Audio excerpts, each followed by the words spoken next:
1909 সাল, দার্জিলিং এর শ্মশান।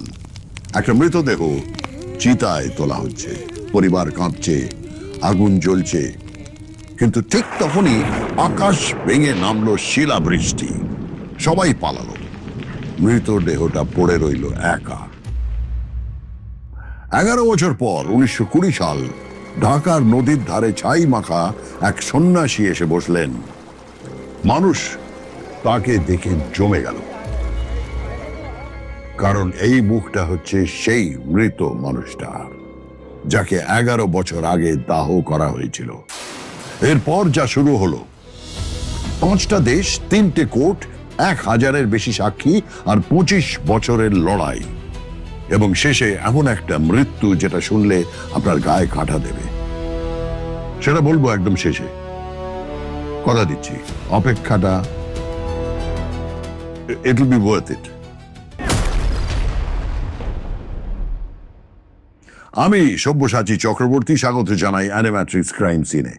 আজকের গল্পটা কোনো সাধারণ মিস্ট্রি নয়। আজকের প্রশ্নটা আরো ভয়ঙ্কর।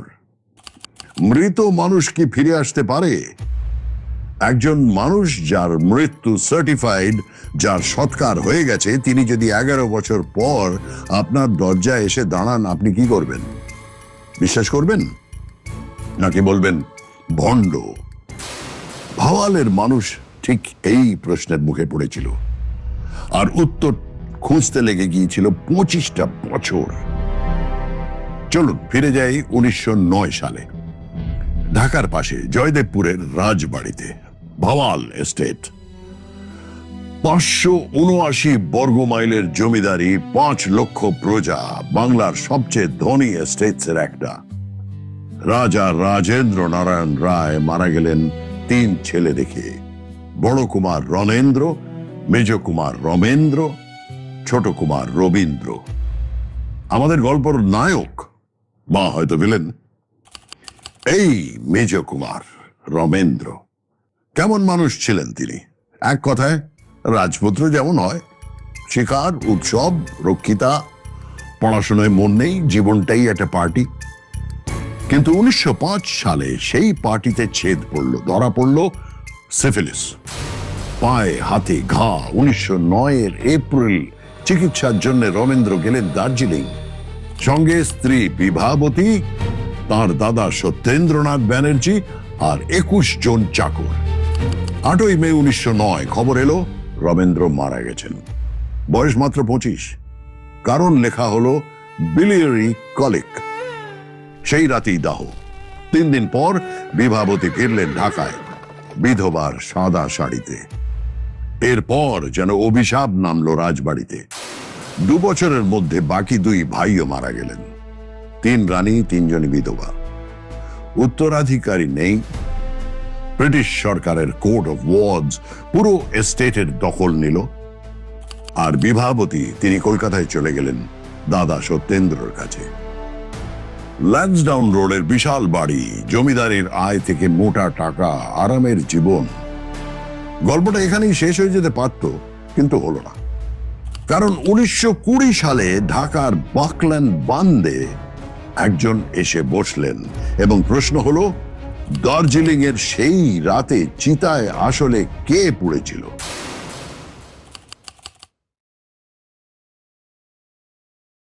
এবার শুনুন সন্ন্যাসীর ভার্সন, যে ভার্সনটা পরে প্রিভি কাউন্সিল পর্যন্ত বিশ্বাস করেছিল। 8ই মে রাত, রমেন্দ্র দেহ শ্মশানে, সৎকার শুরু হবে। ঠিক তখনই আকাশ ফেটে নামলো প্রচন্ড শিলাবৃষ্টি। যে যেদিকে পারলো দৌড়ে আশ্রয় নিল। দেহটা পড়ে রইল শ্মশানে, একা, অরক্ষিত, আগুন ছোঁয়ানোর আগেই। আর ঠিক সেই সময় পাশ দিয়ে যাচ্ছিলেন একদল নাগা সন্ন্যাসী, সাধু ধর্মদাস নাগার নেতৃত্বে। তারা শুনলেন পড়ে থাকা মৃতদেহ থেকে একটা শব্দ আসছে। কাছে গেলেন, দেহটা নড়ছে। রমেন্দ্র মরেননি, বিলিয়ারি কলিকের ধাক্কায় বা অন্য কিছুর ধাক্কায় তিনি গভীর অজ্ঞান হয়ে গিয়েছিলেন। এতটাই গভীর যে সবাই ধরে নিয়েছিল তিনি শেষ। সাধুরা তাকে তুলে নিয়ে গেলেন। প্রাণ ফিরল, কিন্তু স্মৃতি ফিরল না। তিনি কে, কোথা থেকে এসেছেন, তার নাম কি, সব মুছে গেছে। 1-2 বছর নয়, টানা 11 বছর তিনি নাগা সাধুদের সঙ্গে ঘুরলেন উত্তর ভারত, বাংলা, ছাই মেখে নাম পরিচয়হীন এক সন্ন্যাসী। তারপর 1920 সালে চট্টগ্রাম থেকে ঢাকা ফেরার পথে স্মৃতি ফিরে এলো। এক এক করে মনে পড়ল তিনি কে, তিনি কি। কিন্তু এখানেই তৈরি হলো জীবনের সবচেয়ে কঠিন প্রশ্ন। 11 বছর ধরে পৃথিবী জানে আপনি মৃত, আপনার সম্পত্তি অন্যের দখলে, আপনার স্ত্রী অন্য শহরে। আপনি কি ফিরবেন? তিনি ফিরলেন, কিন্তু যেভাবে ফিরলেন সেটা আরো অদ্ভুত। ঢাকা বাকলান বাঁধ, নদীর ধার, একজন সন্ন্যাসী এসে ধুনি জ্বালিয়ে বসলেন। কথা বললেন না, পরিচয় দিলেন না, শুধু বসে থাকলেন। কিন্তু যেই তার মুখের দিকে তাকায় সেই থমকে যায়। এই গড়ন, এই চোখ, এ তো হুবহু মেজকুমার। গুজব ছড়ালো আগুনের মতো। ভাওয়াল থেকে দলে দলে পুরনো প্রজারা আসতে লাগলো। দেখলো, ফিসফিস শুরু হলো। সবাই বলতে লাগলো কুমার ফিরে এসেছেন। তারপর এলেন জ্যোতির্ময়ী, মেজ কুমারের নিজের বোন। তাকালেন অনেকক্ষণ, তারপরে চিনলেন, এ আমার ভাই। বোনেরা আর প্রজারা মিলে চাপ দিলেন, চলুন জয়দেবপুরে, রাজবাড়িতে। অবশেষে 12 এপ্রিল 1921 সন্ন্যাসী রাজবাড়িতে ঢুকলেন। কিভাবে জানেন? হাতির পিঠে চড়ে, রাজার মতো। আর রাজবাড়িতে ঢুকে তিনি যা যা করলেন সেটা এক্সপ্লেন করা কঠিন। পুরনো ঘরগুলো চিনলেন, পুরনো চাকরদের নাম ধরে ডাকলেন, আর সবচেয়ে গায়ে কাঁটা দেওয়া মুহূর্ত, বলে দিলেন তার ছোটবেলার ধাইমার নাম।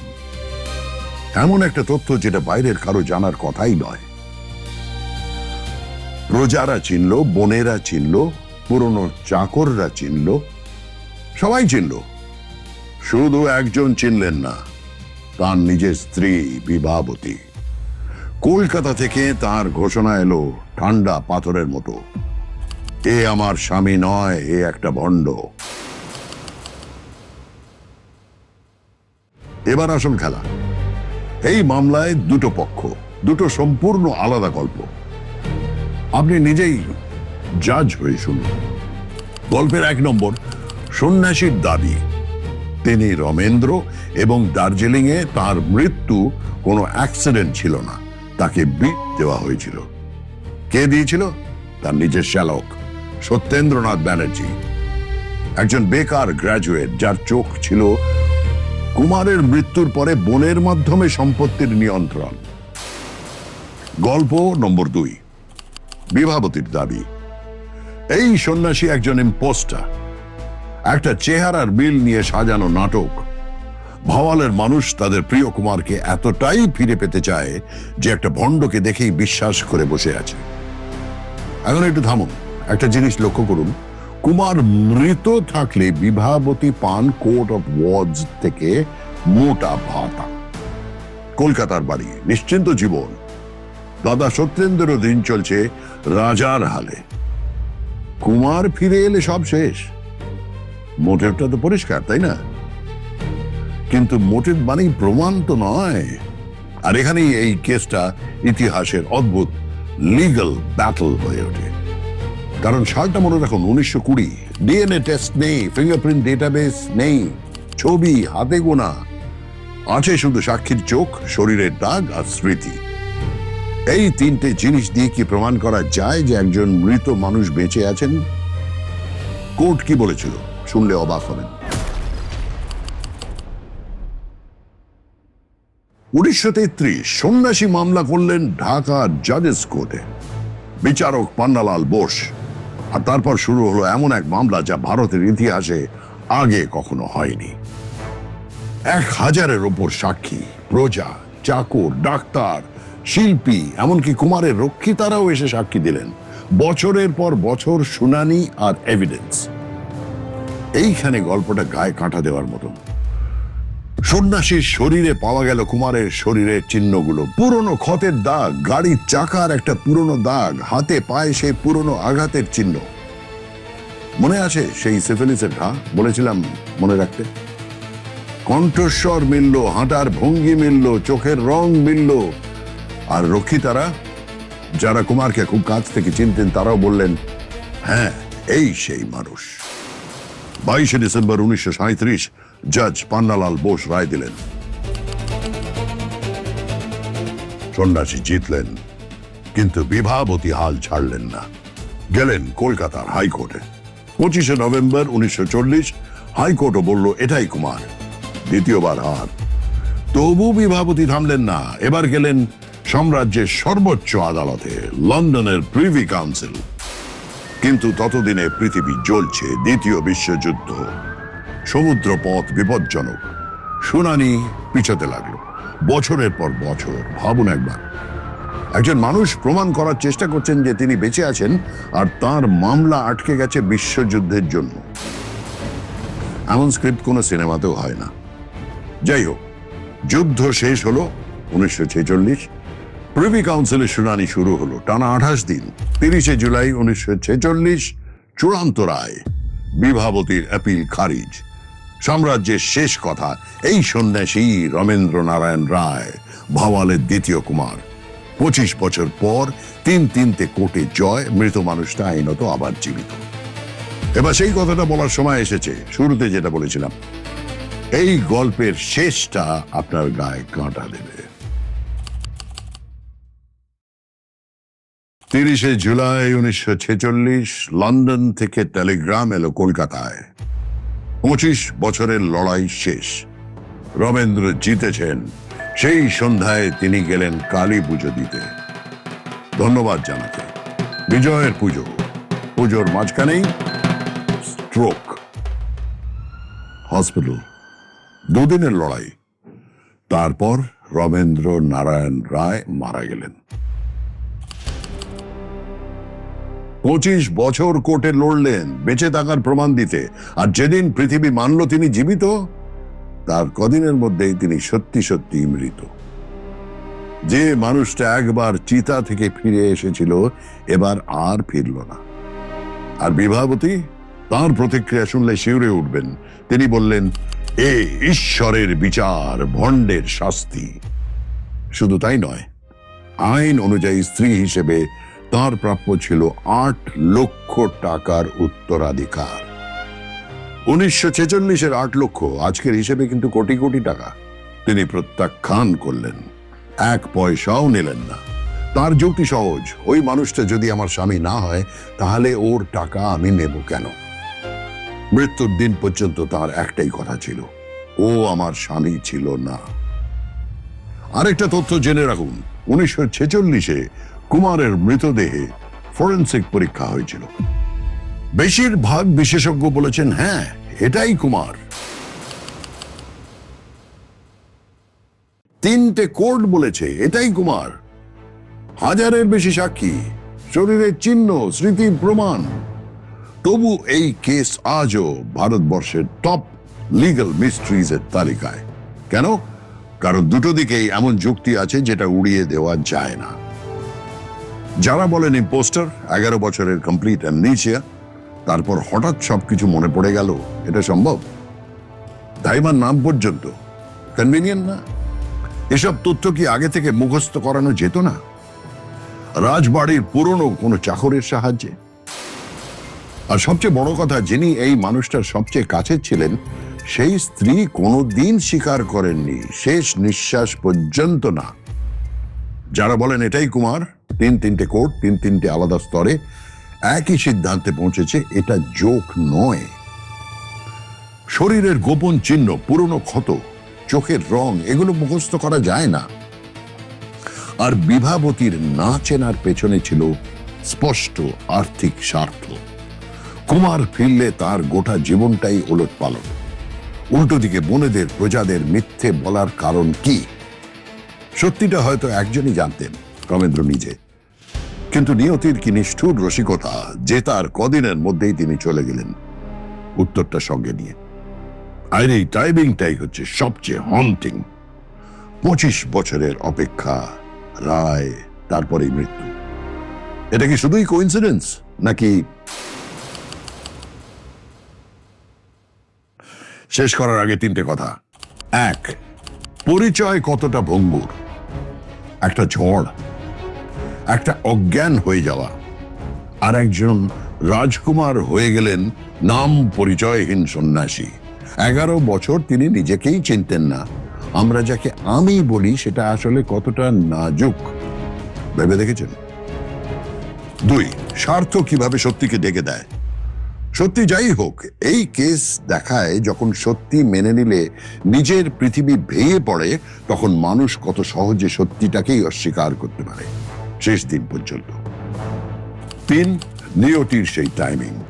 25 বছর লড়াই, জয়, তারপর কদিনেই সব শেষ। জীবন মাঝে মাঝে এমন স্ক্রিপ্ট লিখে যেটা কোনো লেখক লিখতে সাহস পাবে না। আমি সব্যসাচী চক্রবর্তী কথা বলছিলাম ভাওয়াল সন্ন্যাসীর রহস্য নিয়ে। জয়দেবপুরের সেই রাজবাড়ি আজও দাঁড়িয়ে আছে এখন বাংলাদেশে। বাকলান বান্দের সেই জায়গাটাও আছে যেখানে একদিন এক ছাই মাখা সন্ন্যাসী বসেছিলেন আর ইতিহাস বদলে দিয়েছিলেন। এই ঘটনা নিয়ে বই লেখা হয়েছে, গবেষণা হয়েছে, আর বাংলা সিনেমায় তৈরি হয়েছে সন্ন্যাসী রাজা, যেখানে দ্বিতীয় কুমারের চরিত্রে অভিনয় করেছিলেন স্বয়ং উত্তম কুমার। একজন মানুষ দার্জিলিং এ মারা গিয়েছিলেন বা যাননি। 11 বছর তিনি ঘুরেছিলেন বা অন্য কেউ তার নাম নিয়েছিল। 3টে কোর্ট বলেছে এক কথা, স্ত্রী বলেছেন উল্টো। দুজনেই আজ ইতিহাস। সত্যিটা রেখে গেছেন অমীমাংসিত। এবার আপনার পালা। আপনি জাজ হলে কি রায় দিতেন? সেই সন্ন্যাসী কি সত্যি রমেন্দ্র ছিলেন নাকি ইতিহাসের সবচেয়ে সফল ভণ্ড? কমেন্টে লিখুন, রাজা নাকি ভণ্ড। দেখি বাংলা কি ভাবে। এই গল্প যদি গায়ে কাঁটা দিয়ে থাকে, লাইক করুন, শেয়ার করুন আর সাবস্ক্রাইব করুন অ্যানিম্যাট্রিক্স ক্রাইম সিনে। কারণ পরের সপ্তাহে আসছে এমন একটা কেস যেটা এর চেয়েও অন্ধকার। আবার দেখা হবে পরের অপরাধের গল্পে।